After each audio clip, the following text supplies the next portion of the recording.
What's up? Not that much. Welcome, everybody. Hope everyone is doing well. We are now officially live. One of the things I'm excited for is tonight we are, for the first time, introducing our live little friends here on the side of the screen. So you can see and watch everyone react poorly to decisions moving forward. So I don't have a lot to do tonight as far as announcements goes, but this episode again is going to be just an interview style episode. There was a lot that happened in Arc 1, a lot that we want to kind of review. And so if you're watching live with us, feel free to post questions in the chat. Feel free to respond however you see fit to what is said. And we'll be going through with some of the maps and things as I ask questions that not only I had, but some of you guys had. Why? Jordan said in the chat, "Why, Kevin? Why?" I think we all are asking that question. He was a good boy. So if you've never watched us before or never participated, you're coming in at a great time. We just finished a year of doing this show. If you want to figure out what is going on or what we're talking about, I would encourage you go back, listen on whatever podcasting application you're listening on. If you're on YouTube, prefer to watch it, you can watch it there. Go back, watch through Arc 1. For the next couple of weeks, we'll be in a mini arc as we prepare for our big Arc 2, which will have a lot of fun things, one of them being the video. So, but we play an indie RPG called Shattered Dawn on the internet every Tuesday night for all to see. And moving forward, we'll be doing some reruns of Arc 1 to kind of pair with Arc 2 so that if you'd like to watch multiple times a week, you can. I don't really have a lot to do. If you haven't followed us already on Twitch, go follow us on Twitch. We're at 133 followers. We're aiming for 200 to start Kickstarter season. J Crutchfield 12, whoever you may be, thank you for the subscription. You are I don't know awesome. Who that guy is. Everyone, I've heard bad things, though. Clap. You're up here. Person. Clap, clap, clap, clap, clap. Anywho, that's all I have. We're going to get this party started. This is Shattered Dungeons.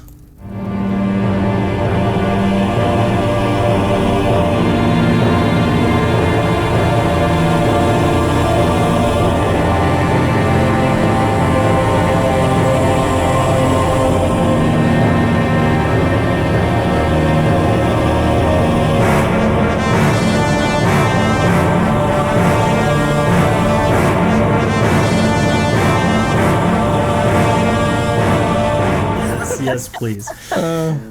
So tonight we are unveiling the Arc 2 layout. We'll be moving this with rolling with this layout moving forward. I hope you like it. I hope you enjoy it.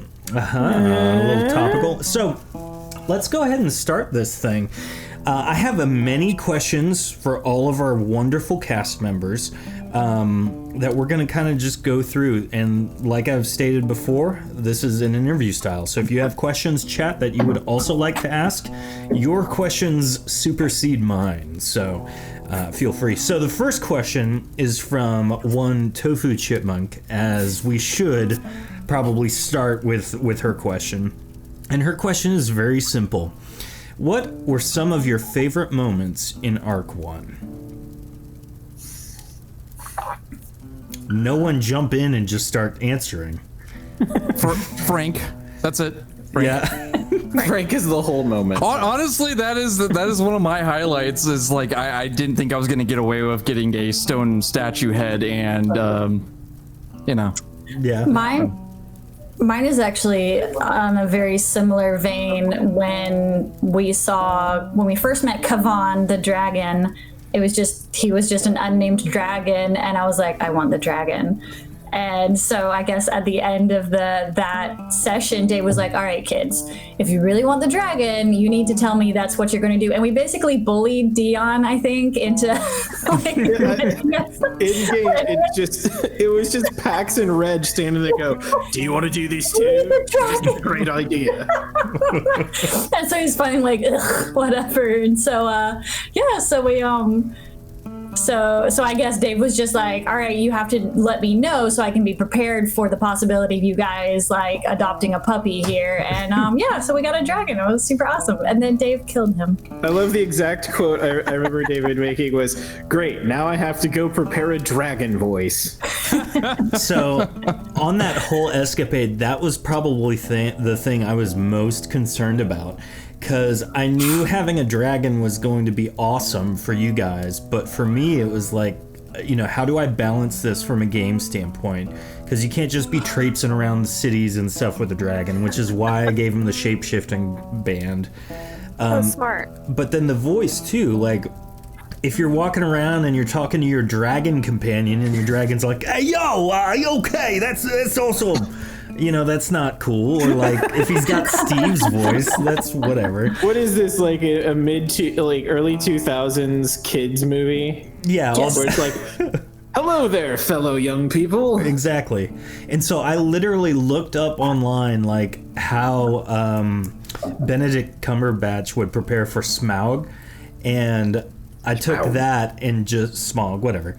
I took that and basically tried to do the same method in figuring out a voice, and so I came up with the Rumbly thing. So there's I think that's around the time when I first watched you guys too, before I became a part of it. That was one of my first episodes. I was like, wow, they got a dragon. I never get dragons in tabletop games. Tofu just Yeah, I remember Raven specifically complaining because they were playing Dragon Heist and they found out they will not get to heist a dragon. It's true. So Tofu asked, Spoilers. did Dion say, you guys have to take him on walks and clean up his poops? No one spoke but the about funny that. story is I remember it was one of the last adventures we had, Forrester playing Messina. And the literal response is like, what are you doing while they go decide to steal this dragon? And he was like, Messina is just going to hang out in the inn because I don't want to be complicit to any of this. I was like, yeah, that's about right. So in episode 1, Reg and Dion, you were the only people who had characters. I'm sorry, not Reg and Dion, Jordan and Dion. It's okay. I'm Reg. Yeah, you can see on the shirt. You guys were the only people in episode 1 that are still active today. What was your character's first thoughts as you were introduced to one another in that adventure? He was gonna make it. Reg's very first thought was, hello, my name is Reg, who is you? I wasn't sure how I was going to play him, and then I'm like, well, Reg, you don't know any of these people. I guess you better introduce yourself. And then came, I think, the longest running bit of the show. Dion, in that same vein, that's where you got your character's sword, which you still use to the very end. Did you enjoy having one sword for the whole game, or did you wish you could get better ones? I was jealous of Messina's sword, and for a portion of the game, I was contemplating whether or not Messina needed to remain in the game alive in order to take that sword. But I'm not. My character isn't one that really betrays people that haven't done anything to him.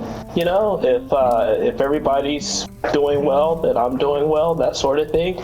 So I never acted on taking Messina's sword. But I was perfectly happy with my sword. It had more than enough little niche things that I could utilize. Mainly the ice arrow. Yeah, being able to swing that for free and do an ice arrow. You use that well and a lot. Next question. At what point did you realize statues could harm your characters? There were a lot of statues early on, and you guys very quickly realized not to trust them. Was that the one episode I actually missed? I think where everyone almost got wiped. Maybe. All I know is that at some point I was reading back through my notes and I started seeing myself making notes of, this statue. If they walk by, it attacks. This thing's a statue, and then I remembered in one of the episodes with Black Flame. You guys you kept getting into these rooms that had statues in them, and you were always like don't walk near the statue, like blah blah blah. Well, yeah. There were some that like froze you. No, I don't remember. But either that or you guys have been watching too much Doctor Who. Dion, do you remember the statues at all? The thing I've seen Clash of Titans, or what is that, with Medusa and that whole thing in my childhood, and I've always been kind of leery of statues that may come back even after being frozen and other campaigns. But if you attacked us once with a statue, I never trust you again. Every statue is suspect from that point on, and that's just the way it's going to have to be. That's fair. I think that the one specific episode you're talking about with the Black Flame hallways, it was just like, you're going to investigate this powerful wizard you're not supposed to be there. And it's like, all right, you have a very long hallway leads into this ornate room. And then again, and again, and again, it's like, there's got to be something here. We have to be on our guard or we will die. Yeah. I mean, if we're scrolling through this guy's place and the only thing we see is a statue in a room, it's very suspicious. I remember what Bridge of Death, the first Bridge of Death episode had a statue. We're gonna sometimes we would forget to check for traps, and then we would get burned. Like Dion almost got killed a couple times. He was shish kebabbed. Yeah. The very first trap that I really missed that I should have we should have avoided was right after meeting the people, the Maulville vampires. We walked through that room and the mummy or whatever. And then Mr. Business walked into the exact same spot, re-triggering the same trap. I forgot about that. Yeah, we thought it was the only person who could free them. Sneaky trap. So this next question is also from Tofu. What were some decisions that you wish you could have changed to alter an outcome? I mean, the closest one on my mind was my shot placement in that final battle, because I ended up having 2 crits in a row, which would have ended the battle. And I was thinking more like, no, we still have to clear. I was trying to clear out the grunts away from, I think Chibi at the time, but just in general, everyone, to try and keep us in the fight, not knowing that if I had done it, it would have ended the fight and Caden wouldn't have died. And, hindsight. So Reg, I felt immediate guilt when Caden went down. Well, that wasn't your fault, in all fairness. So when it was my turn, I healed the group, and I had the option of healing myself, but I was thinking, if I could just get one shot on him and kill that guy, this whole thing might end now. Plus, I have become rather complacent with the major damage dealer to me was always me. So I'm sitting on 900 health. I'm like, that should be more than enough to handle these guys. I mean, they got swords. They're down there. I'm up here. What's the worst that can happen? And then immediately they started shooting at, was it Chibi they started shooting at first? They started shooting at either Chibi or Pax first. And I'm like, they ripped out bows? I'm like, I'm not going to say anything. Hopefully that doesn't come my way. And it just bit me, So the thing that I would change probably is I would have just healed myself. I mean, I had no reason to die there other than the fact that I was cocky and didn't think I could ever die. Well, at least you're a ghost, Yeah. That happened because of a mistake. Yeah. Anyone I would else? have learned to communicate my invisibility better. Are you telling me your little Utilize clicks it. aren't worthy? Your echolocation isn't the primo way. Well, I should have instituted that every episode. I'd forget to tell everybody, hey, I'm snapping. It's the Goku instant transmission. I forgot I could do that. In all fairness, I would look at the map. I would make up my decision before I even get to my turn as to what I'm going to do. And I rarely change my decision. I'll zone, I'll talk to people in chat, and my turn will come around, and I won't re-examine the map for my turn. I was just like, oh yeah, I was gonna fireball right over here, and Chibi, no! I feel like Garrett should have maybe learned something more than melee combat for myself. You got the performance. You say that, but yeah, the performance ended The performance, yeah. So I dumped everything into performance, but like I wish I would have had some little bit of magic ability other than like some bard buffs, which was it was good though. I enjoyed it, but I feel like I could have did a little bit more in some of the battles, but he wasn't capable of it, you know. I'll tell you something I absolutely do not regret in the slightest, and that is refusing to put a single point into any out of combat skills for Reg, because it made me laugh that he was incompetent at talking to people. That's true, Tofu.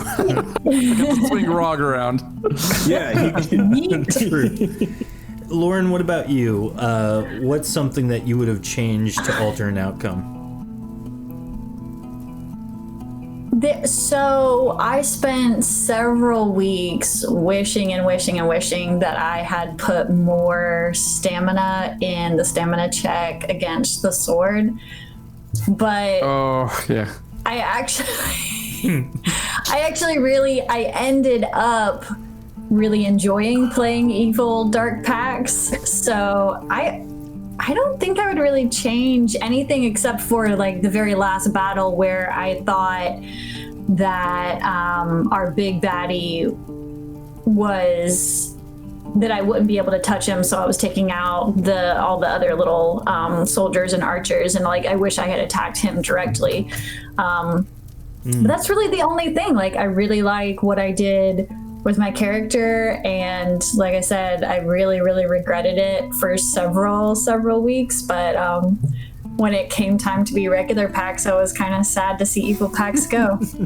She's in there somewhere, don't worry. So retroactively, I regret that we saved the Vassalacian legacy. I love that Black Flame killed it all, and it's now an orphanage of mages. It was beautiful. Yeah. Oh yeah, Tofu's got a... Yeah, Tofu says Raven's short momentary regret would have been when he thought he killed Pax. I was kind of mad at you there. Yeah. I felt so bad, and then when the next episode rolled around, it was like, you're back to life, but you're back to normal Pax. I was like, oh my gosh. I was like, I did good. Yeah, I think I did good. So what I love is sometimes we're messaging each other behind the scenes. And in the moment he killed Dark Pax, Raven's just like, oh god, what have I done? Yeah, sometimes for those of you watching and listening, there is an entire like private Discord channel that is blowing up with text back and forth on, hey, what's happening? What do we do? Blah, blah, blah. The funniest part is all of you, like if you need to communicate something to me, use different methods to do it in the moment. Like Dion, you normally will whisper in Roll20. I mean, you hadn't done that in a while, but like that was naturally. Garrett, Raven, and Jordan, you'd use Discord, just PM. Ray will use Facebook Messenger. And then I think Lauren and Heather, you guys just text me outright. So it's pretty funny. The next question I have, what are some of your favorite ingenious moments that you remember? Things that you were like really proud of yourself or another player for doing or coming up with?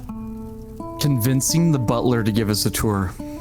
Yeah, that was That was pretty good. Or the keeper, the spectrum, whatever it was. Yeah, and then that whole scene after that of Reg tossing hot dogs down the hallway because of the tour and us trying to figure out how we're gonna get a gigantic crystal out. We've got to distract him. I've got this.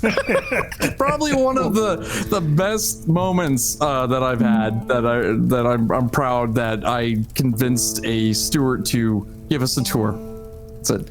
That's good. I have a hard time remembering like a very specific moment to narrow in on, but I know when they happen. For me, it's always predicated by Reg saying, "Okay, guys, I've got a really dumb idea." Yeah.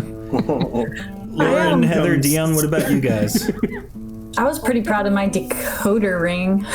Yeah. Decoder Threw rings that in roll. there and it got accepted. Yeah, that one was so... That one for me, when you offered that up, I was like, at no point has anyone talked about ever having a decoder ring. But at the same time, it it's just not kind of wish I had. outlandish. I kind of wish I had played it off and been like, oh yeah, like ages ago, Dave, you don't remember this? Yeah, Well, well, my I mean, backpack. within reason, when you guys had full tracks there, like, of course, hey, make me a decoder ring, like, whatever. It does sound like something we would have done. Yeah. I love Tofu bringing back a hot dog quote with the ghost of, "Whoa, that one went around the corner. Cool." Yeah. Heather, Dion, what about you guys? Favorite ingenious moment? I thought getting the favor from that spirit dragon in the big that we saved and released. Oh yeah. That was Or the pretty blood smart. sac- We used it at the end. The blood sacrifice and everything like that too, and I mean, that was worth the whole spiel just to Yeah. be able to have that favor from the dragon later. Yeah. The dragon spirit. I love that we paid off Rog getting high on planet dust to later being Reg getting high on Rog's flesh that had residual planet dust in it. Oh, I didn't understand. That's why it worked that way. That's Yeah, that was a joke. Dion, what about you? I don't know about roleplay wise. Anytime I had an idea that was worthy of paying attention to, no one seemed to want to go for it because it was too simple and it involved less work. It's like, should we really free this person that we don't know?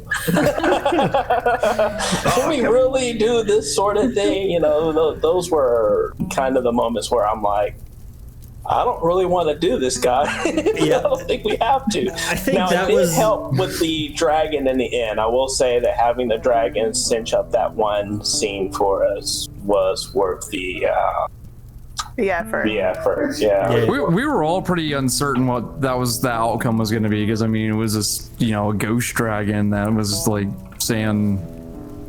I had a whole. I was 80% sure. Like the powers of the dragon were going to be given to us, but only once. But at the same time, it was like it didn't want to do it, so it was like It's gonna come through. Well, you guys trust that he was gonna that she was gonna do it. It was a she, Yeah. right? Yeah, it was a female dragon. I was gonna spirit. try. Yeah, you guys were trusting that that's what would happen. I was thinking we were gonna have to kill her. It's like, you freed her, now she wants to eat you, so I was more worried about having to fight this evil dragon thing. I would say, I guess, okay. the moment that I decided to become a vampire, that might be my most ingenious moment in the game. Honestly, I love that because there are a couple times where I had to write characters off, and one time I had you just fall from a tremendous height and technically get to 0 hit points, but because you're a vampire, that doesn't kill you. You just slowly regenerate. Reg carried Caden in a papoose. Yeah, you were on Caden C-3PO style. That's right. So one of my And then I choked you to death trying to feed you dragon eggs. again. So one of my favorite ingenious moments, and again, preparing for this episode, I looked back through all of my notes. Reg left a note with a hidden message in it, and I forgot about that. I'm gonna reread the hidden message. So it's this long-winded thing, and each sentence or like other word has a capital letter in it, and that's what spells out this code. The code reads, "Hey, it's Reg. I'm using a code. This is a trap. Lying is the goal. I failed to stop them. You can't trust them. Please stay safe. Have a nice day." I had so much fun writing. So I had to write both a convincing a letter to get the party there because Cold Ear was being held hostage, and also find a way to work a code in. And the thing David laughed the most at is that Reg took the time to say, "Hello, it's Reg," in the opening of the code. Like, that's super important. It's not. It's very important. So, with the introduction of the Moorvale vampires in earlier episodes, did you think that any of the group would become vampires? Obviously, Caden did, but did you think anyone else would be willing or given the opportunity to do so? I assumed it was kind of a one-time thing because of the interest that he took in Caden in that first episode, and Caden was really intrigued. And then I love playing off that just Reg never is around or doesn't believe anyone when they say Caden is a vampire. I never thought about it really. I thought it was funny that Caden was so like interested, and I was like, oh, okay, like that'll be. Did he do that? Did he? Yep, that happened. But I didn't think that anybody else was gonna. My favorite letdown with that is I remember when this happened. Dion, you and I were messaging back and forth on Roll20, and Jordan looked over and saw the messages on the stream. Yeah. And for those watching, like, I like to keep it. I like keeping chat and stuff like that in, so you are aware of like some of the back and forth when it happens. But at the same time, Jordan then knew, and so we had one of the private messages. Hey, keep that to yourself. Like, don't let anyone know all that. So Reg took it very seriously. Yeah, he didn't let himself know. So, when Mr. Business was said to be dead by Messena, did any of you believe her? No. I didn't think you would. But you guys roleplayed as though, maybe pretty well. Well, I mean, I was part of the one-off where we found his body, and he was still alive. That was the first time we had Ray, who isn't able to join us tonight. He played Lamkai, who had a very interesting voice. It was very funny. I would encourage you to watch that episode. It was also the debut of Ashburn Fitzgerald. Yep. So the first time you guys encountered Evakarth, which was the first leg of the Arc 1, when he was introduced in the book/dream sequence, how scared were you to take him on? Pretty apprehensive, I would say. Yeah. That was the one where you guys were in a dream type atmosphere, and it was the first time he started enraging all the people around you, as you very slowly realized, crap. As soon as you unveiled that, it was the anxiety of dealing with it in the moment, and in the back of my brain going, oh God, we're gonna have to do this again when we face him for real. Mm-hmm. And that was just like, oh no. I always had that thought of like, okay, there's a way to beat this guy somewhere. Like, we just have to find, it's not going to be a completely unbeatable, foe or whatever. So I guess I was more, I was trying to find all the little loopholes and like, okay, you know, how do we meet this guy? Because there's got to be a way somehow. Like, there's got to be something that Dave didn't think of that we can like come around and. I try and think of a lot, but usually I fail. So I don't remember if this happened. This is actually a legitimate question I have. There is a shape-changed cabin abomination. Did we ever fight that? Nothing I'm aware of. Nothing? Change. Okay. So going through my notes, I literally had in there when the group first meets with the Silver Shadow, they meet in a cabin in the woods. And the cabin I had as like a side note, like if we run out of, like if time goes by too quickly and we have another hour to fill, this cabin can be an abomination, like a shape-changed monster that you guys are trapped inside and now have to fight your way out. Yeah, no, that did not happen. Okay, We so Definitely we not. were back in that cabin later too, so thankfully. okay, I couldn't remember if that was another one or not. So, if your characters were stuck inside a shape-changed cabin monster, how would you fight it? Like, what would you do? Thinking back to what we had back then, I think Bernie was still getting some use. I would, without much regard for his own safety, Reg would think it's wood, burn it. It's probably the bad idea. How would Chivi and Garrett take on a house? Stop paying the mortgage.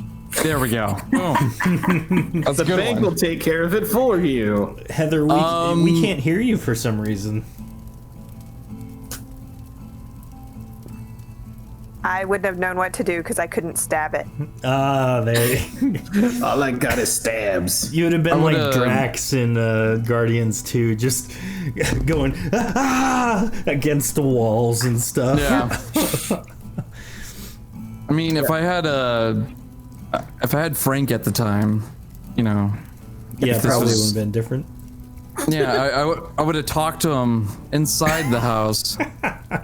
Maybe I would have Accepted my tried death. Maybe I would have tried to talk the house into opening its doors. Ooh, yeah, speechcraft on it. We can bring you tastier people, I promise. There's better out there.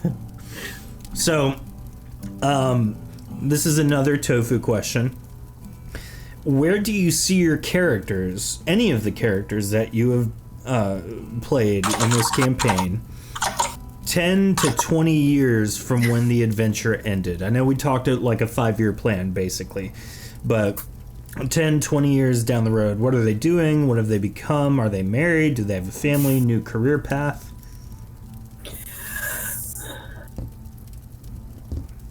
Well, I feel like Reg would just stay doing what he's doing. I Until think, we cut it. yeah. I think Reg and Garrett probably would be doing that and keep on running the Kavan shop, the item shop with an underground, Dargoth rescue squad. I'm assuming soon enough, Garrett would probably fall in battle after a messed up job. He pretty, like 10, 15 years after they started that. I don't think he would live a very peaceful life because he would always be warbound, always wanting to fight, always wanting to save and try to make up for his mistakes that he did before he lost his memory. So. Chibi was a loner, and if she was going to work with anyone, it would have been the Tuesday nights. So if she came out of retirement from the dog kennel, running the dog farm or loving animals, it would have only been with these guys. She was really disgusted with the matriarchy and her traitor of a best friend. So I don't know. I think she would have stayed in seclusion unless the Tuesday nights needed her. We're gonna do a Maybe that's one of the one shots. Everyone gets the band back together. Oh, that'd be great. That'll be our Christmas episode. Reg tells the story. Yeah. Reg saves Christmas. So I was just gonna say, Reg's backup plan, if he gets too old to adventure, would be to just go teaching the buddy system to people. Or you could teach them about prostitutes. Oh yeah, there you go. What great friends they make. Yeah. Pax would be staying away from. I don't understand. Your city has a problem with prostitutes. Do you hate friendship? What were you saying, Lauren? I was just gonna say Pax would be staying away from the Vasilician legacy since it's now populated by children. No. Yeah, I don't think that was the brightest idea. When I told him he can go ahead and recruit some people, I was not expecting that at all. Yeah. So, Dion, I'm assuming you're still ghostly. yes, I'm ghostly. Yeah, any big plans for the Vasilician legacy and its children army?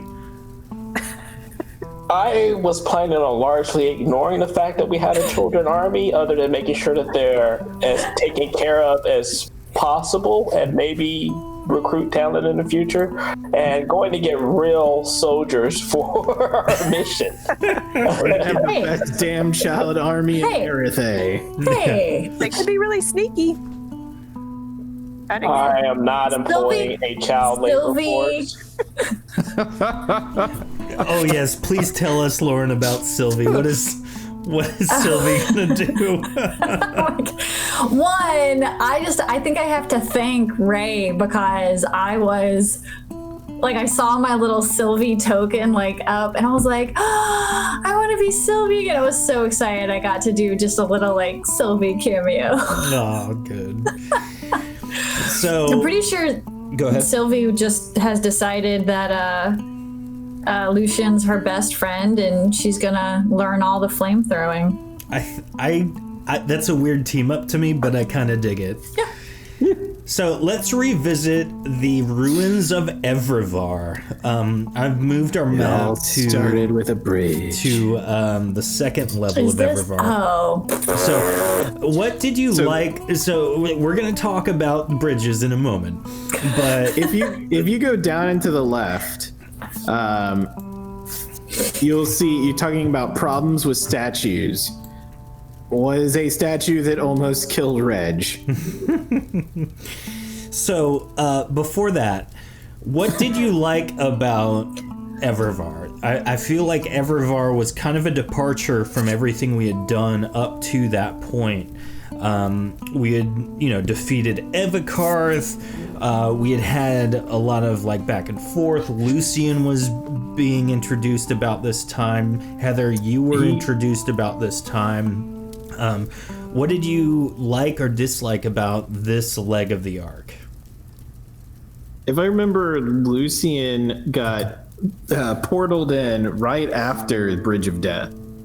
Yes. I can't remember if Chibi. No, I don't think Chibi was on the bridge because she wasn't. I wasn't there that night. Yeah, it was the next night.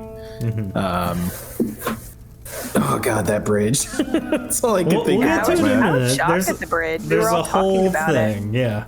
I'm trying to remember the rest of the dungeon, but it's really what sticks in the mind, Yeah. There was a gem or something that we were trying to. Yeah, that was the statue. And we kept on running out of rope or something. That's why we had next to no rope when we went to try and safely cross the bridge. Yeah, you guys were dead set on getting that really expensive gem. So it looks cool. Let's move on then to Bridge of Death, and we'll go ahead and throw Bridge of Death in the chat right now. Woo! All the bridges of death. All the greatest hits. So let's talk about that. This was kind of the beginning of a major thing for bridges for everybody, and not only in our own show, but even in other people's shows. It seemed like. So when all of the Bridge of Death happened, we had Reg, Pax, and Caden there, along with Kevin. Heather, you and Ray's characters were introduced in the following episode. And is there anything that you guys feel you need to just get off your chest about Bridge of Death? Is there any like latent anger you need to communicate? I would say anger, but just look at this picture of traps, okay? So everyone in the chat and viewing on our YouTube page, all of the gears are pieces of the bridge that will fall if stepped on. Like, after we talked about this, though, didn't Dave just assume we were going to fly Kevin over the bridge? But we can't because he got froze. So the statues... The little gears aren't the only trap. The other trap is if you pass... Yeah, you get frozen. Those. Yeah. Yes. Yeah, so... In between the two hands. Between the two statues of on either side of this bridge, they were meant to be basically freeze enemies of Evervar. And so if you were labeled an enemy, aka a big honkin' dragon, it was gonna freeze you in its in place so that the denizens of Evervar can deal with you. And so what I figured was going to happen is you guys would see a crumbly looking bridge, jump on Kevin, and just ride over. That didn't happen. Pre-flying carpet. So yeah, this is before the flying carpet. I don't think we had the carpet yet. No, we had a staff of slow fall. Slow fall. We had, yeah, and we had used used a bunch of it with the gym. Yeah. So like, no, we can't Yeah. use that right now. So what I thought was going to happen is they're flying across the bridge. Dragon freezes. They go sailing forward and basically, stamina check to make sure you land in the doorway. Not but maybe 5 squares away. And no, instead everyone decided. Try to climb. Yeah, we're going to hop across this bridge safely with rope tied to each other. So Pax was in the circus. So no, I have to confess here is Reg and Caden at some point were like going back and forth and it was taking forever and I was like over here like on my phone. I was not paying attention. And so my turn came and I was like, oh, well, I'm just gonna step over here. And then turns out apparently you can't just step over there, even though it was like 1 square diagonal, and then bad things happened and I thought everyone was going to die. 1 square Well, it was forever. the first of several. Give me a stamina check, and Lauren I think put like 40 in, and he's like, nowhere near. It was literally I can like if you look at that map, it was I don't know. Yeah, it was where the little L is, and then I was stepping from that one to that clear one where the little red L is to it was like 1 diagonal. I didn't think. And I did describe it as, she needs a little bit of a hop. It's not connected. A little bit of a hop. Yeah, but he still. also gave you an opportunity to increase it, if I remember correctly. He was like, And you literally said no. Are you sure you don't want to put more in? And you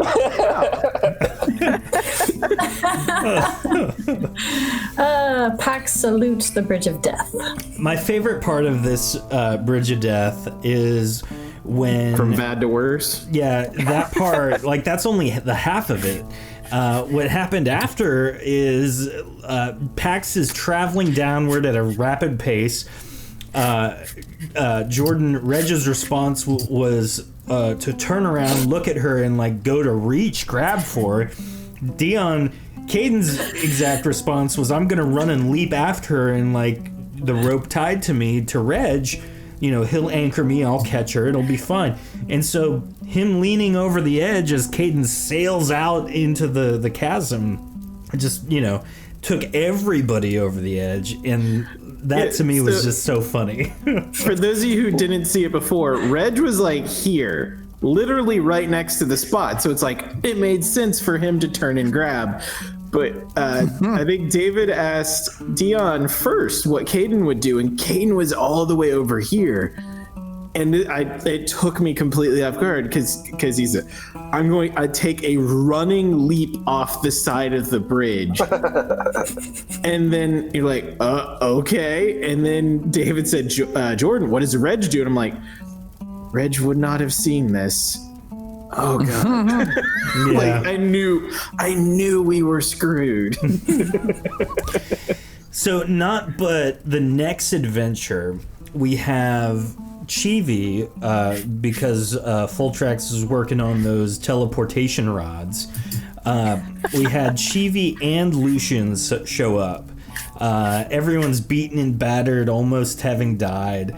And then Heather and Ray's characters show up. Let's talk about that. The first time you were introduced to Lucian, like, what did you think? What did you think he was going to be like? Personally, it was Jordan was like, wow, Ray's doing a great job. Reg was like, I hate this guy. What about everyone else? Reg did not care for Lucian one bit. Yeah. I was just trying to figure out if he was evil. Is he evil or not? Self-serving. I think that's a good word for Lucian, not for Ray. Ray's not like that. Yeah. When we were Ray and I were talking about his character when we were onboarding him onto the show, and I told him, like, he was bouncing around some ideas, and I told him he wanted to be a Norethel, and I told him about the Norethel history, which is not great. Elf Nazis. Yeah, elf Nazis. And then he was like, oh, so I should kind of play him like a jerk then. And I was like, yeah, you know what? It's going to be tough, but it's going to be so much fun for me. And so he did a great job making a character that is almost fun to hate, Literally, one of my next questions is, when Chivi was introduced as a master spy, did you think that she would rat you all out to Vremkath with a word slip up? I forgot about Yes. You guys are in the actually I can't remember if it's here or not. We'll even go to it. So good. Yes. Total accident. Yeah, she says, instead of me. Vremkath asked, are you... No, that's not what he asked, who are you, why are you here? And Heather, your response was, we are blah blah blah. And then I was like, ooh, that's the kiss of death right there. Like, I think I was nervous. Like a literal turn. Yeah, I was like, no, she didn't say that. No. Meanwhile, you guys, so for everyone watching, they're in this room. Vremkath is on, a pedestal in the center of basically like a church. And they're all hidden except for Heather's character. Oh, that was so fun for me. Like Reg was prime sniper position, ready to go. And Heather, I just wasn't good at it yet. I know that honestly. Clearly. So a lot of you guys, this is an organic question I just thought of. A lot of you guys, with the exception of probably Raven and maybe Dion actually, you guys hadn't really played many tabletop RPGs, or at least recently hadn't played a lot of them. How I was a tough... total noob. Yeah, Heather, you hadn't played at all, ever. Was it tough getting into a character, developing a character, learning rules and stuff like that? Like, how was it being introduced to this? It was really fun, but it was really nerve-wracking because I never knew what I was supposed to be doing. And then when Rog came along, I was like, I'm just going to throw fists with my dagger. Just be fearless. If I die, I die. But yeah, I was always trying to figure it out in the background. So, but it was fun. I just had to figure it all out. What about the rest of you guys? How was it nerve-wracking for you? Did it come easy? Playing in the format that we do our show in, is it different in a positive way and negative way? I think coming from a background of playing Dungeons and Dragons from when I first started 3.5 all the way up to 5, I think playing this system was refreshing, but at the same time it was challenging for me because I had to learn a whole new setup, and you were also thrown in at a high level. Right, but I'm glad I had Jordan here to help me out with that, because I had literally no idea what I was gonna do for leveling up a character all the way up to like 30 something. When I first joined. You were like 33. And like knowing D&D, and especially since I've been playing 5th edition for over a year now,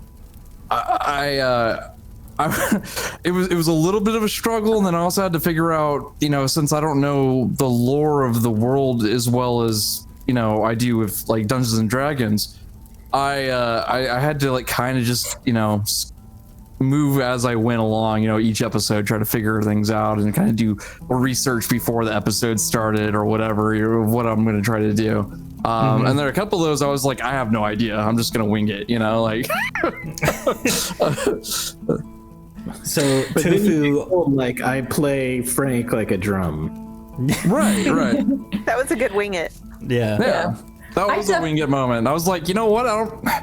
I'm technically a bard. I need some tool for drumming. Frank, let's go. Your bone. Yeah. I think I was hesitant in the beginning. I was also like never played any kind of game like this before. Never even really played video games a whole lot. So it was definitely a lot of I wish I had tried stuff and just been a little bit more risk taking, because a lot of it was like, well, let me find out. If I throw a decoder ring out there, is Dave gonna go with it? And then like more and more you kind of learn that, usually if you kind of have a good reason for it and if the dice cooperate, this may work. So why not try it? AKA yeeting yourself across a castle on a bow and arrow. Oh my god, yes. Yes! So one of my, as we were getting this thing going, for those of you who don't know, Lauren, Heather, Dion, and myself all serve at our church together. And I remember going around and like trying to field the question of, hey, I think you might be really great at this show I'm trying to put together. Do you want to do this? Like, are you interested? And Dion, I think you were the easiest one to ask for me, because I knew you'd played D&D a while back, and I knew you also had streamed before. But I remember, like, for Lauren and Heather, I was really hesitant about asking you guys, because, like, we were already friends. Tell the nice people how but... you asked. I totally roll with everything. So I don't... I'm curious. Lauren, I don't remember how I asked you at all. No, Do it you was remember? 100%. I'm doing this thing. We had a girl, but she backed out. She's not able to do it, which was a super bummer, because we really need another girl on the crew, because like we want to like try to, we want a representative. Like, will you do? And so I was like, yeah, I'll do a friend a favor. Like, sounds fun. And a year later, like, Here we are. I love it. And I had heard about the dragon episode. Oh yeah. We were all hanging out together, and I was like, that sounds so fun. Like, what are they doing? How do I Being find out more weird. about this? Playing them internet video games. As far as experience goes, like I've talked about this occasionally once or twice. Like, this is the first campaign I've ever played in. I had done help David with like the play testing. So I like ran through like the level 1 arc before, so I was fairly comfortable with the system. But to genuinely build a character and step into that, I wasn't super sure about. And then I remember a few weeks before we started,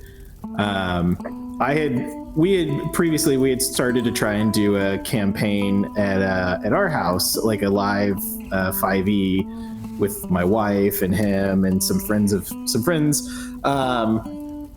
And I created Reg as the first NPC as they met, so they wouldn't kill him. So it could be just this big, dumb, lovable idiot. And it one day I'm like trying to think of what character can I come up with? I don't know. And then I text David. I was like, wait a minute. What if I just do Reg? Can I just do Reg? Do you think you think people would like that?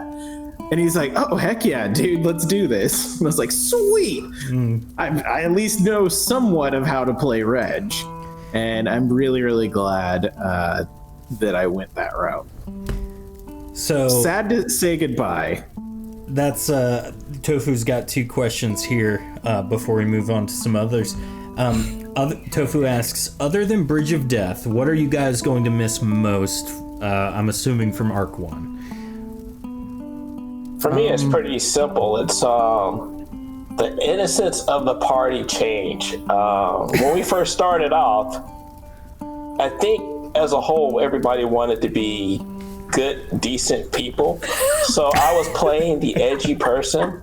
Lauren was very hesitant to do anything other than talk her way out of situations early on. And I would just hit the first person that just, if it looked like it was going to be a combat situation, I didn't even bother with it. I'm like, all right, I'm going to hit you. At this point, I'm going to get my free attack right now because let's see where this is going. And then it got to the point where I had to be the voice of reason because everybody was just so eager to murder stuff.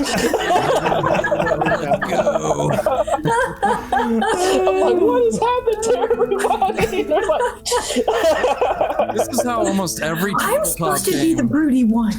This is how almost every tabletop game ends with a party. Is it just devolves into chaos or just like, so what do you do? Oh, we murder them.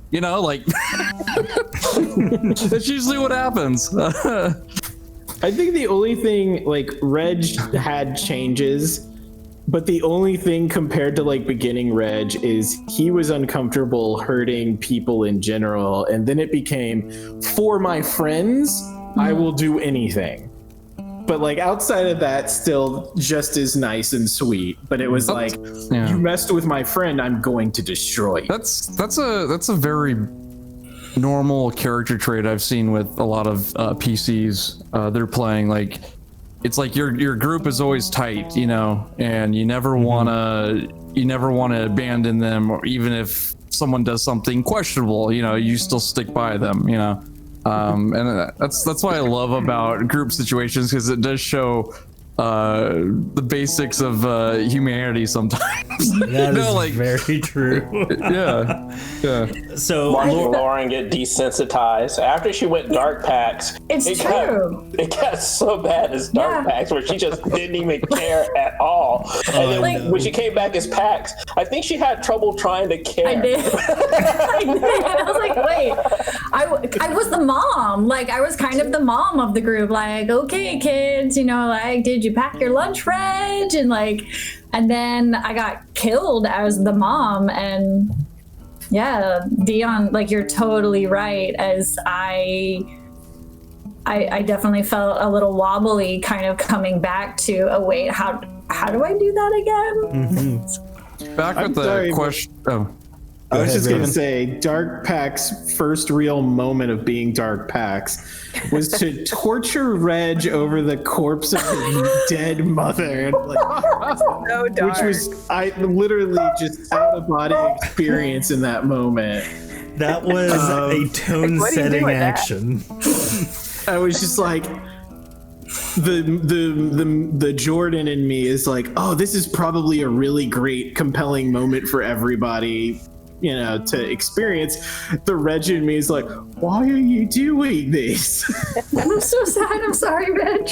Raven, what were you about to say? I was gonna say, back to the question, like what I miss most about, or what I'm gonna miss most about like our characters' interactions is like the gooniness between the two Dargoths and then Rog that kept on stating that he was what 1/13th Dargoth, and just like the shenanigans those three would get into with banter, where I'm sure the rest of the party's like, oh my gosh, like, there were some times where we would, hey, Dion, what is Caden doing right now? Or hey, just to kind of get off of that subject a little bit and advance the story. But there's a lot of great moments. Favorite family, like the easiest place to point to is like the Family Guy jokes, where there's a normal story related boring conversation going on in the foreground, like, oh, what time you have a dance tonight? What time is it? Oh, I can give you a ride. But the background is utter chaos, and that's what's entertaining, but it doesn't take away from what's going on. And I'm like, we're that delightful chaos in the background. We're just being idiots, and you can tune in. You can tune us out if you're trying to actually pay attention to the story, or you can just be loony with us. But when it came down to a serious situation, all of us still like snapped out of that mode and went directly for what we were supposed to be doing. The jugular. Yeah. It's kind of. So Tofu's second question is, what do you hope to see in Arc 2? I forgot to answer Tofu's first question. I was just gonna say really quick, kind of the overall of what we're getting at is we have this set dynamic of who our characters were and how we interact with each other, and we are pulling a hard reset on that. And so I'm hoping to see similar cohesiveness, but like it'll be very interesting to see how these different characters from different points are actually going to, like, who's gonna actually like each other, who's gonna hate each other, will we still get along? Yeah. So what about what do you hope to see in Arc 2? For me, I actually just pulled up the Azure, one of the maps that we had for our stint into the Azure, just to kind of set the tone of a lot of what we'll be looking at from a landscape based on that episode. Freaking kaiju monster battles, of course. Oh yeah, the monsters are ridiculous, but neither here nor there. But what are you guys looking forward to in Arc 2? Is this kind of like a loaded question, like as a player, or both towards the story? Both? Yeah. I'm looking forward to different RP opportunities, I guess, for myself. Still hoping on that ghost. Hoping on that ghost. You gotta die, right? So I'm gonna be playing I'm not gonna spoil anything, but I'm gonna be playing a character that's more in tune with who I am, voiced by like who I am too, because I always do grittier roles, or I'll invent a voice for whatever I'm playing. And I think with this character, I'm a little bit more excited because it will feel more of a personal experience. As for story goes, I'm always down to hear more story, especially starting from the beginning point versus the middle point that I started in Arc 1. Where I was confused as heck, man. Like when I first joined, I was like, wait, what happened? He's like, oh, you needed to watch these 10 episodes. I was like, I think I missed those 10 episodes. It's like, but like I kept up with the show most of the time, but there were some parts that I was like, oh no, I don't know what this even means, The best part is Raven would ask me, and I of course give him the regist of explanations of what happened. But that's what I'm looking forward to is RP moments, and also interacting with y'all and all developing our characters and gaining that bond, where when something does tragic happen, it's gonna feel weird, and then we get to do it all over again with a new character, and hopefully that's not the case. Hopefully we get to play our main characters for a very long time, but anything can happen in a tabletop game. That's Anything. true.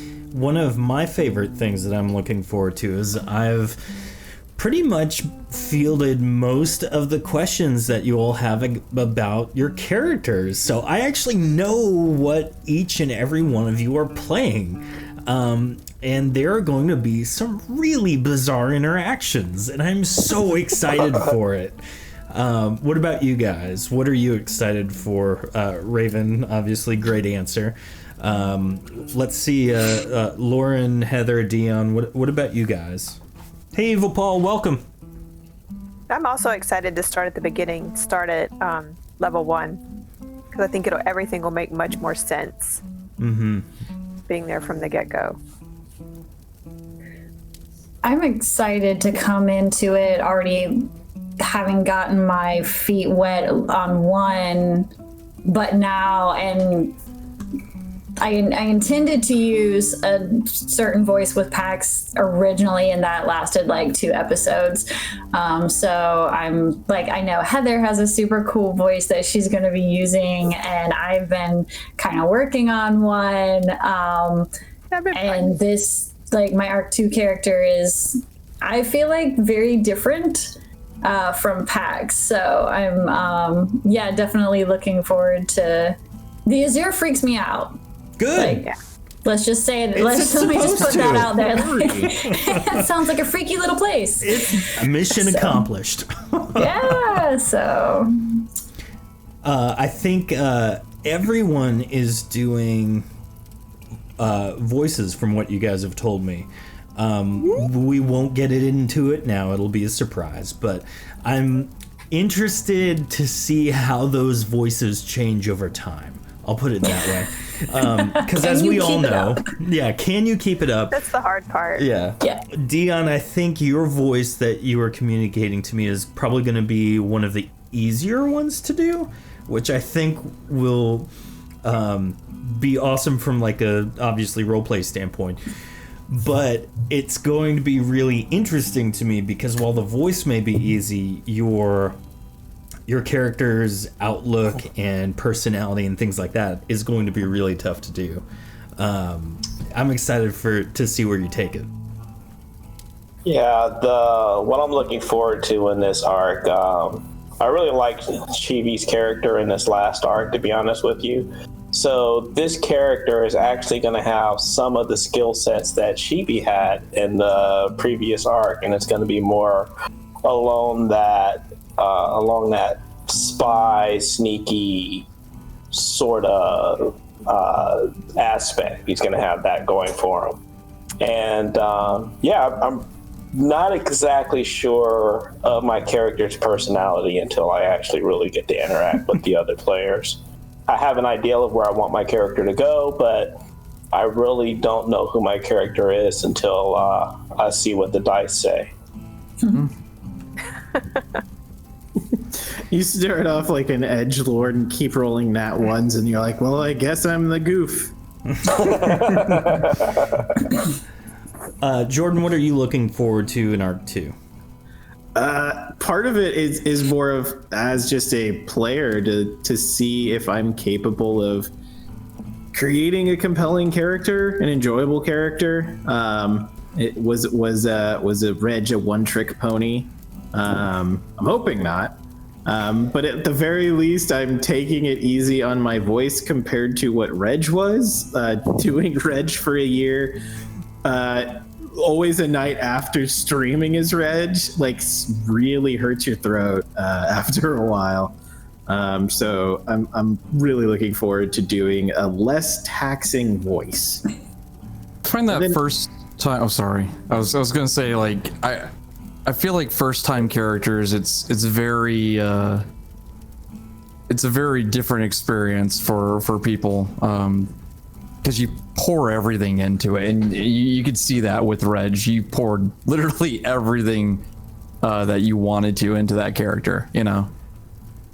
So much is that you have a character on your own stream, you know. That's you know. He's a good boy. Play games of Reg, you know, like that's amazing. That's a cool feeling, you know. You could make the poor decision to voice your character this way for the entire arc, and then surgery 1 month later. Yeah, that was I like doing that voice, but it is taxing. Yeah. So the next question I have here for everybody is, did you think that scrambled dragon eggs would last as long as they did? Well, they're meant. Not at all. I hoped. I didn't know we were going to be cannibals either. I thought we were gonna get another baby dragon. For the did record, until we Reg were not literally fell on it. cannibals. Yeah, we just ate that pig. We ate a delicious pig with a glorious mustache. Some thing people that- were cannibals. We were not cannibals. Some people were cannibals. cannibal, Others had the okay. sensibility to be vampires. I actually had a thought that made me go, huh, like this morning thinking about the retrospective is somehow it's our cannibal player that turned out to have the biggest grudge against vampires. It wasn't him. He was ordered to do it. There's a little bit of it. Here's a question. So, vampires drink blood, obviously, right? I did my fair Does share of that that. make them share a little bit of traits of cannibals? Well, I'm not drinking the blood of other vampires. I'm undead. I'm a different being. I'm no longer human anymore, true, right? that's so I'm true, not yeah. eating I my. go vampire over Like if cannibal. you don't drink the blood of your steak, you know. Heather's still mean, just upset I he do. couldn't If you prepare. like taste the blood and Wait, did anyone see the Jim Carrey vampire movie from like the late '80s? I don't No. think so. It's Shocking. called Twice Bitten. I thought you were going to No. say Twilight. Really? twice. No, I think I know what you're talking about. It sounds It's like while he's starting to he's turning into a vampire and doesn't understand it yet. He starts just getting like cravings, so he ends up making like I'm gonna make a protein shake. Then he ends up putting a steak in there, and then he ends up draining the like the container full of blood into it. It was real gross. sounds so familiar. It was actually Once an amazing movie. Is There it you go. Once Bitten? Once bitten. Whatever. I think I've heard of that one. Twice Yeah. I was close. You were So, very close. next question. Did you think Lutz would be one of Vaughn's henchmen when you met him? Not at all. I mean, I he seemed had no idea. weirdly He didn't wear suspicious, pants. but I assumed it was the He pants danced. thing. All he did I was was- dance. I was upset we didn't kill him at the door when those bandits had him. Yeah, he as came soon as the carpet. bandit thing happened, and Reg were immediately like, I don't trust him. Red flags! Red flags! Major red flags. But still, he was such a goof. Yeah. He was. He was such I a really cool- liked this character, but How many traitor characters? What was that last part, Dion? I said I really like this character, but Caden found him annoying. He was a little too lighthearted, so to speak. So I didn't. I don't think Caden actually really appreciated him as much, but I definitely appreciated him. Caden want to go sit in a cave and listen to My Chemical Romance. So, They just get me. my favorite moment with Lutz was obviously when Cliff was voicing him, but when he The one of two times. yeah, I mean Cliff developed the character. I just had to play it. The thing that got me is when you guys came across the Lamkai lying in the road, and he was like, "I came this way earlier. Just ignore him. Walk by him, and it'll be fine." And then everyone was like, "No, we gotta intervene." And he was like, "No, just." And then if you would have just done that, just walk idly by this child face down in the road, everything would have been fine. That's what we get for being the good guys. Are you though? Were you all good guys? Morally gray. Yeah. Ooh, Tofu Tofu. with the question: who was your favorite NPC, David? Oh, I think that my favorite NPC was probably, well, my favorite NPC to voice had to have been Kevin, because it was so unique. But my favorite NPC that went from nothing to just something was Steve. When we met, Steve was an NPC that had no name. Literally, it was Jordan, I think, asking, "Oh, who's this guard? What's this guard's name?" That was the thing. I kept David on his toes for the longest time of just... he doesn't plan to name these people, and I'm just like, "Hello, my name is Reg. What is your name?" But the best part about it is I didn't name him Steve. He said, "Oh, you don't worry about it." He was just, wimpy guard. And then I think, Lauren, you were like, "I'm going to call you Steve." And there it was. We named, and then Reg named Beauregard later. Yeah. I love Beauregard. Past those two, I mean, honestly, I really enjoyed voicing, I forget what her name was, but the really country random NPC in the bar that one time. Where I had to do one of these voices, and I have to really get into it. You're almost sounding like the Panhandle. Good job. Thanks, I appreciate that. Yeah. I'm drawing on familial relations. But good question, Tofu. Thank you. If anyone else in chat, all 14 viewers of you have questions, shoot them our way. Can I ask a question to everybody? No. Yeah, go for it. Well, I can't anymore. That's fine. Aww. Roll speechcraft. What was your favorite moment that chat got to decide someone's fate or help out or whatever with all the interactions with the interactions of chat, basically? What was your favorite one, for everybody? What was that, Heather? Blowhole. When they saved me. Yeah, that was good. Yeah, I agree with Jordan. Blowhole is probably my favorite, with a close second being the time Vral took control of an NPC and shot Pax with the bow and arrow. Yes, that was awesome. That was pretty cool. I love that.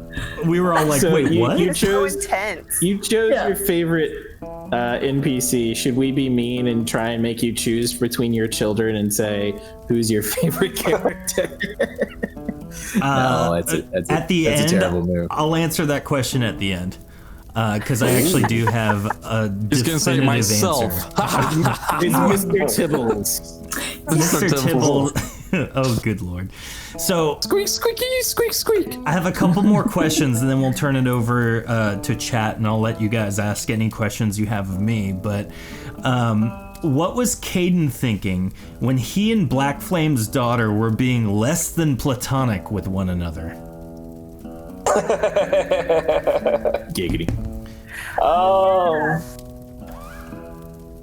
I don't know. I was just going with the flow and trying to understand the situation and that sort of thing. There And it is. and to be honest with you, I forgot that there was a link between her and Reg until people started talking about it, and I was like, there was something going on with that, wasn't there?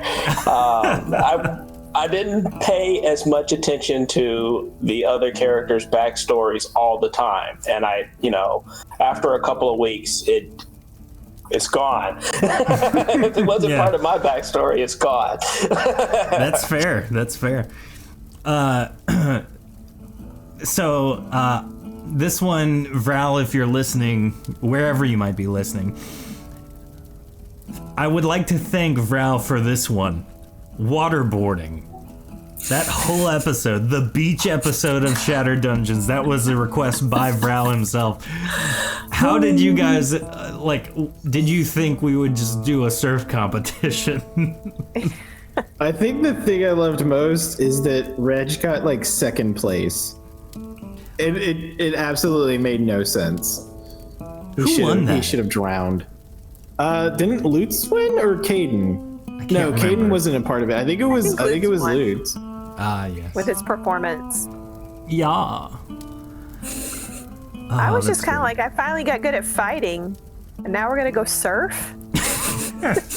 What is this crap? I'm gonna have to remember how to do that roll next week. Tofu just asked the question, which one-off special episodes do you wish lasted longer? Ashburn. The bears. Either one of them with Ashburn. The introduction, Bears, for sure. the introduction episode with Garrett coming in was fun because Ashburn was definitely a fun character that I loved interacting with. But I also wanted to interact with the normal crew, you know, like I was like, so when we had to separate Garrett from everybody that got to play different characters, I was like, oh, that was fun, you know. I'm gonna agree with Lauren. I wish that Ray's non-disclosed trademark generic neutral bears. trademark neutral bears, episode lasted longer. I just wanted to eat people more. Eat people. Yeet. Yeah, You gotta yeet them. That was magnificent. Bro. Which started the precedent of using other characters as weapons. Oh yeah. You're going to have to eat me. Dion, your bear was one of my favorite because it was emo bear. No, that's In so hindsight, I started thinking about it, and I think there's already kind of an emo bear, right? Because there's Grumpy Bear. Yeah, but that's not the same. Like you It's use not quite blood the same. magic. You know, it's a little bit darker going with emo bear, but it's kind of in the same he's kind of a vein. negative Nancy, right? Wasn't there cutting involved? There was. There was cutting involved. It got dark fast. That's why I thought my it gosh. was so ridiculous. Because can you imagine a Care Bear or a trademark neutral bear doing that? No. I cut myself to feel. All right, so Fluff comes out. I have a handful more questions. The beginning of the end. When the island is found that the usurper sword is on, how late did you have to stay up after that episode? Rog almost died. Blowhole makes an appearance. Pax died. How late did you stay up after that episode? I think we were up pretty late. That was one of the nights. David's on, getting everything ready for the podcast, and usually I hang out too, and we just joke, or I find random stupid things to show him while I'm doing something else. And that was like one of the first of just like, I don't know how to process this. I think I went to sleep at 3 a.m. that night. Yeah, we were up late that night because it was just like, dude. I was out of town for that one. That was the episode. Oh yeah, you were. You were. Yeah, I was out of town. That was came the back, like, episode. hey, we killed Lauren. Yeah, that was the episode. Pax died for the first time, and I remember when all that happened. Oh man. Honestly, I remember seeing Lauren and Heather, you guys at church, just like still processing it days later. Yeah. I love that as Reg, I took as much precaution as possible to secure the sword safely, and then it still found a way. Well, I had to give Honey Pot some closure. So I tried to make it very explicit when I was talking I meant like about in that episode, sorry. Oh, gotcha. So in the following episodes, I tried to make it very explicit that Coldier was destroyed because Rog pulled the lever under the direction of Dark Pax. At what point did you actually put 2 and 2 together and realize you destroyed the city? I think it was the one shot. So like weeks later. Well, no, the one shot was the next. Oh, That was the next week. yeah, that Yeah. was the next Yeah. week. Sorry. Yeah. So I came in Showed right after up. that episode because I remember being in shock when that all went down, and I was like, "Wait, I'm gonna be in the next episode." You know, Like I realized it, but of course Reg did not realize it. That's fair. For some reason, I thought that like no one picked up on that, but I guess I was completely wrong. We mistakenly convinced ourselves in character that it was Mivra, because we met our comrades who had literally just been flushed out and nearly massacred. So our natural assumption is, well, who would have launched attack on our home base city? Oh yeah, Mivra. Yeah. yeah, Garrett was kind of like when we showed up with all the extra characters. Garrett, we showed up to the city and it was in flames, you know, and burning down and everything. None of those characters understood what happened. Ashburn, Garrett, I'm spacing everybody's characters, dang it. Big Dak was there. Yeah, Lash Dak. At that point, he was Slash Dak. Yeah. Big Dak. But it was like, Bacon boy. as for everybody else, I mean, it would be about the same because like no one knew what that lever did. At least that's how I interpreted it. You know, Yeah. like So that was actually my next question. Why did Lash Dak have to die? I mean, you asked Ray that. That was originally supposed to be for Ray, but It's one of those in character you don't know something, and you have no reason to question it. He intentionally ignored the evidence. I don't want to hear that. His character is a very intelligent character. Tofu's on Dion's side. That conclusion. The pig was wearing his clothes. Yeah. Yeah, he was just a fully pig. I just clothed. thought it was a pig with a mustache. He had a mustache, it but was also clothes. everything else.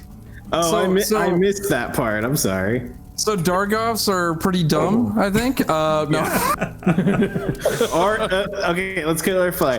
Our Dargoths are pretty dumb. In the book, the reason Reg was part of the reason Reg was exiled is because he was dumb, and they value intelligence and strength, and Reg at the time had neither. Oh no. Yeah. So I murdered a bunch of smart Dargoffs. Cool. We are now the smartest Dargoths in that village. Yes. We win by default. Only one go. standing. Yeah. At what point did you guys look around the table and realize that your characters that started with the best of intentions had become the evil party that ransacked a city? We was helping. We had a conversation about that not too long after, I think, the whole. Ray was very insistent on reminding us that we were the bad guy. Yeah. I think it really came to light during the episode where I ended up getting that ghost and was dealing with dark packs because we had gone to Caldeir. Reg's mom had died. She did those things to Reg that my character doesn't know about, Kate doesn't know about. But from that point on, it seemed pretty dark, and there was an obvious shift, in my opinion, from not just her, but from the whole party. Yeah. I realized that I was the light, cheerful one. I felt that way, you know. When I first joined in, I mean, everything bad happened, and Garrett losing his memory coming from. I mean, obviously, we know his story as it unfolded towards the end, that he was the reason why him and his whole tribe and Reg's tribe are now all dead, you know, and his parents too. But like, I think it was kind of cool, like Garrett came from the darkest place to a party that went from up to down, back to up again, you know.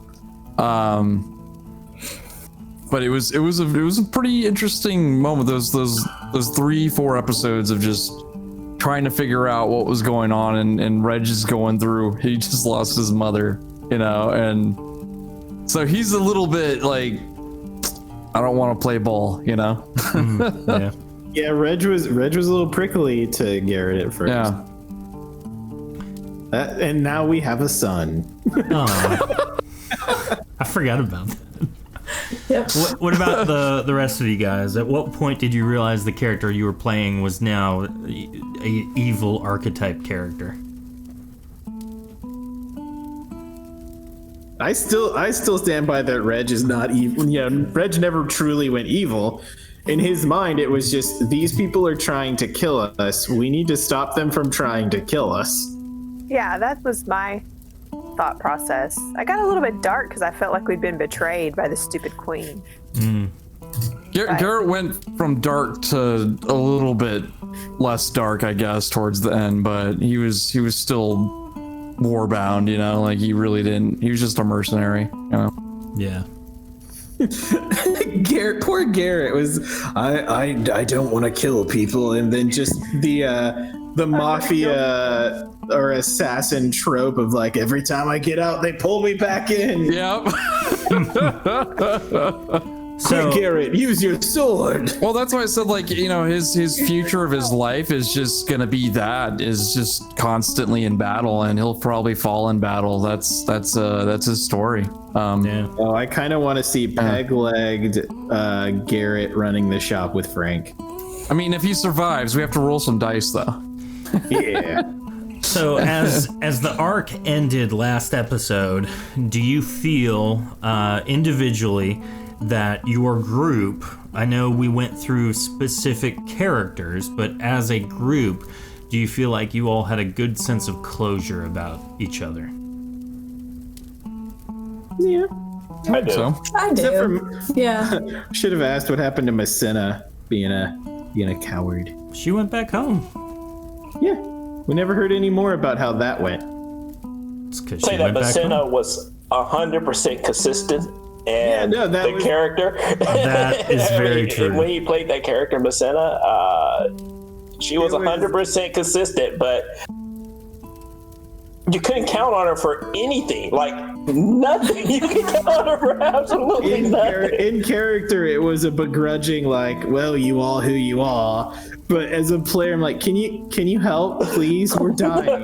My favorite Messina memory is you guys are fighting the party of like the other group on the road, and she just hides behind a rock. Yeah. Orly. Yeah.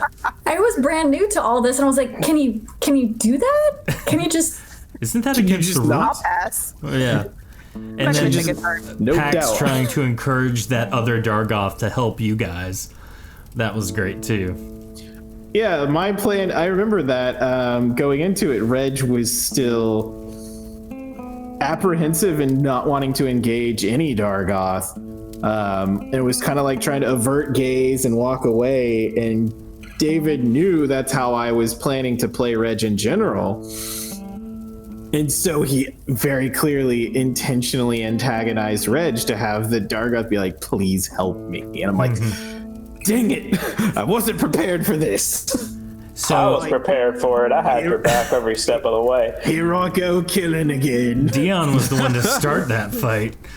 I was. I was like, we're going to liberate this Dargoth just because I think Reg is struggling with it right now.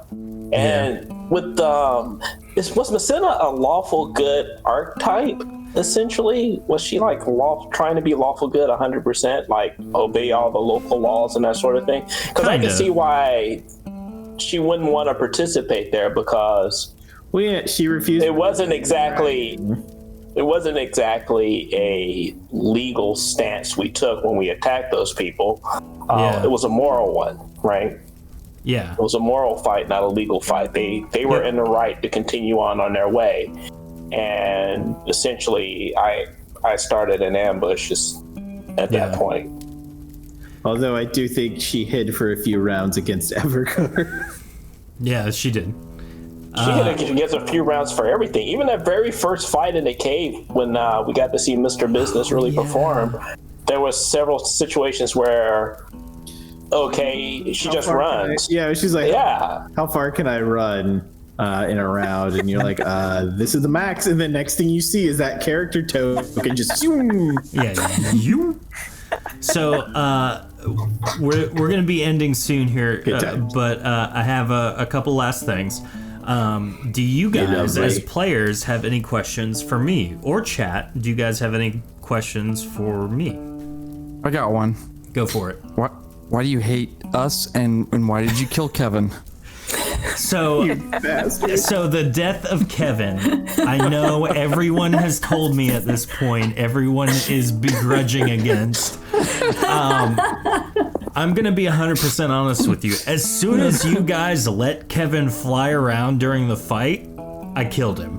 Like, he was dead to me in my mind.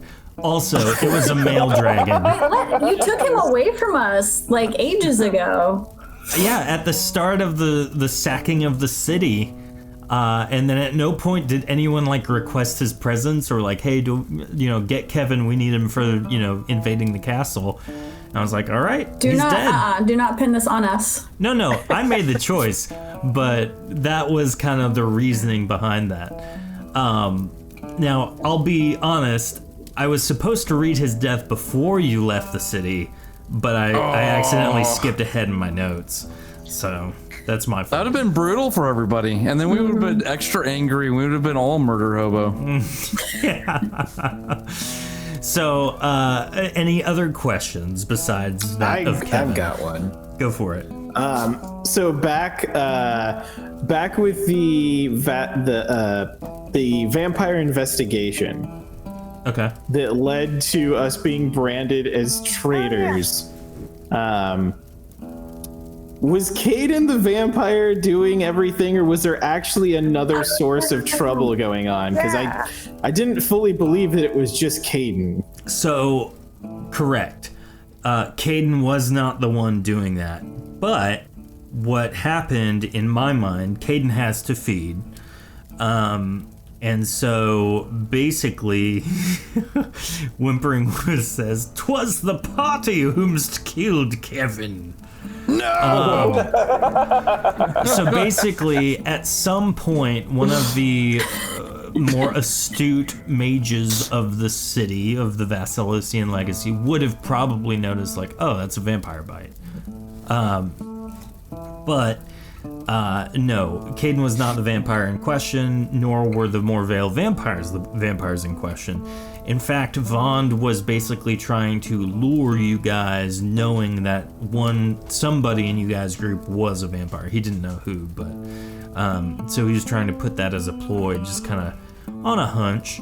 But his driving motivation against you guys was the fact that you stole his dragon. He was not happy about that.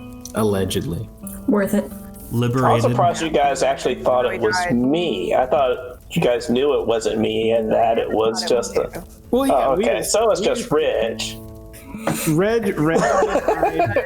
Reg and I both believed Caden was innocent of this, but at the same time, we do, like, you got to recognize that you would have to feed somewhere. Oh, no, I tried to feed during the fighting. Yeah, no. We only ate animals. I remember that, but since we never got a story resolution on that because we got teleported away and screwed over, that I was like, in the back of my mind, I'm like, so whatever happened to that? Anyone else? Questions for moi? Well, okay then. Bring back Kevin. How do you sleep at night? It's not a question. Well, I do have... You sleep at night. Soundly. I do have a question. Which particular episode did you feel that someone was definitely going to die and we happened to not? There were a lot of episodes like that. I mean, man. So, the battle with Evakarth, I expected one of you guys to die, and then you didn't. And I was like, well... Everyone else around us did. That was hilarious. Yeah. The other episode I felt that way was with the when Pax died. I expected you guys to deal with more of the sword stuff. like the following episodes, like when you guys are in the dungeon and all that, where Dark Pax died and normal Pax got resurrected. I expected more of you guys to die in that dungeon, but honestly, there are so many times where I was like, this'll kill him. Someone's gonna die tonight. And then no one did, and I'm always like, oh man, well, I mean, I guess it's good for the story, but whatever. I want to kill somebody. Then some just basic grunts kill Caden. Yeah, that was the interesting thing. Like, Caden nukes Rog. Man, I mean, I threw Krakens at you guys, and Rog just jumps through them. Like, there are so many times where I thought these big honking monsters were gonna get you, but it turns out it's the 20 level 1 spiders that all hit on critical hits that do more damage to you guys. I didn't like that part. I was so excited about that episode because I was like, yeah. And they just kept on coming. And a limitless amount of spiders. All level we were 1. trying to fight them too, like, and then finally we were just like, hey, let's just run. I love the imagery from that episode. Caden is from the movie Constantine, just like levitating up, flicking everyone off, and then throwing fireballs at everything. I loved after the fact, I think, role-playing Reg is mentioning that he ate some of the spiders on accident. You played that often when we got back to the place, and you went to the bathroom. Oh yeah. Oh yeah. So the last little thing I have here before we call it quits for the evening. Would you like to say one final thing as your characters from Arc 1? I guess you don't have to. Here we go killing again. Reg, you're in charge of teaching the orphans the buddy system. He would do good with that. This helps 0 amount of time. Lucian would be pissed at Reg being a guest teacher. And now he's going to draw crayon scrolls. That's your revenge on all the bringing all the orphans in. Heather, Pat, or Lauren, final words for your characters? I don't think so. You want to bring out Dark Pax again? What was that, Heather? No. Let's get together at the next holiday. Oh, there we go. Jordan, final words for Reg on this stream. Goodbye, everybody. My name was Reg. Aww.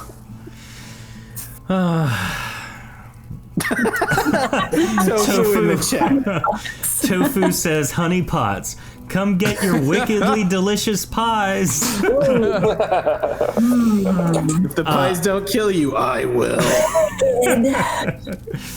I really did enjoy all our encounters of our characters. It's fun, amazing being a viewer beforehand and being a part of this as well, and being able to make my own character interact with every one of you. It's been fun. It's been fun to have you, man. It's been fun to have all of you guys. And my kind of closing remarks as we finish off the stream. Reckless, Dion, thanks for the gifted subs. Whimpering Woods, enjoy your emotes that inevitably in the coming weeks will probably change. But enjoy them while you got them. Let's go ahead and throw dragon cookies in the remembrance of Kevin into the chat. Yay! May you rest in pieces, Kevin, as you guard the fictional doors. Pieces. As for closing remarks, guys, I cannot believe it has been a year since we started this thing. I remember when I first had the idea to do this, I was coming out of a place where I was trying to play test Shattered Dawn for people, trying to do conventions and stuff on the regular, and set all these things up with the goal of trying to share this thing that we had created with people. And when I got in a car wreck on my way to a playtest, I realized that what I was doing was not sustainable for a couple of reasons.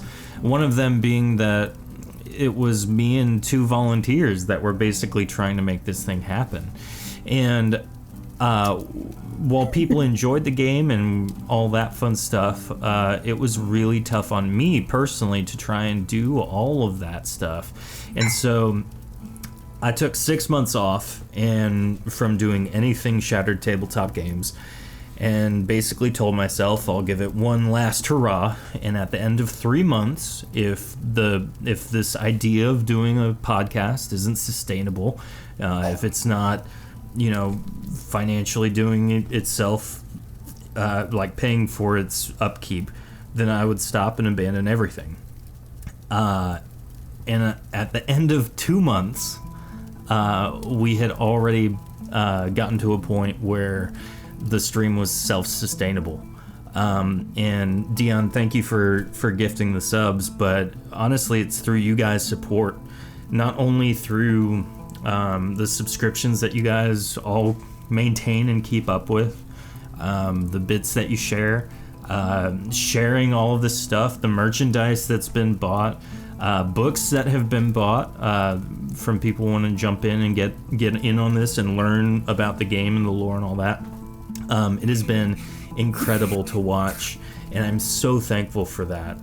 This was just a random idea I had to try and make things more accessible for people to jump in and enjoy these types of relationships with people.